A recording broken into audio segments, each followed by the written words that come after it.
Yes, good morning. Ayan, dahil Lunes ngayon, pasok ko na naman sa trabaho. Ngayon, summer vacation pero kailangan nilang pumasok sa school dahil mayroon silang mga kailangan gawin doon. Okay.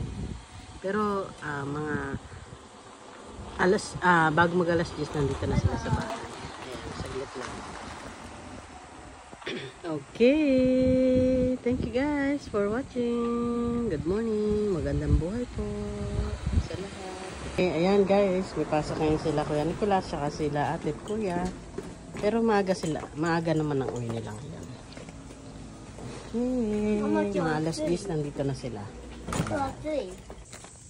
Ihatid lang namin si Kuya Nicolas dito sa labas hanggang sa makaalis sila. Okay, ayan, paalis na rin si Kuya guys. Mainit kahit makulimlim. Maalinsangan ng panahon. Ayan, kiss muna sila kay Kuya.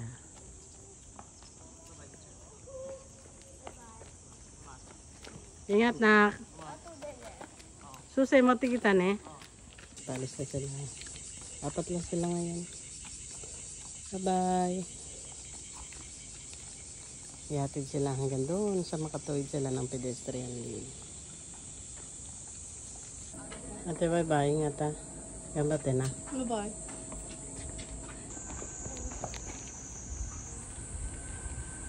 Pasok na si ate.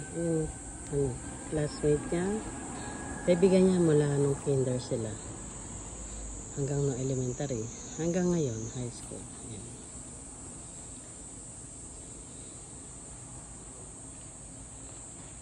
Alas 10, uwi na rin sila. May gagawin na sila, maglilinis ng school. Tapos meron silang konting parang meeting ng teacher nila, may sasabihin sa kanila. Ayan. Okay, tapos ang balik na nila is sa 19 naman. Pero hindi pa yun talaga yung pasukan nila ha. September pa yung pasukan nila. Okay, sa September 19, kailangan ulit nila magpunta na school para maglinis. Okay, paghahanda para sa pasukan. Okay guys, thank you for watching. Bye! Good morning!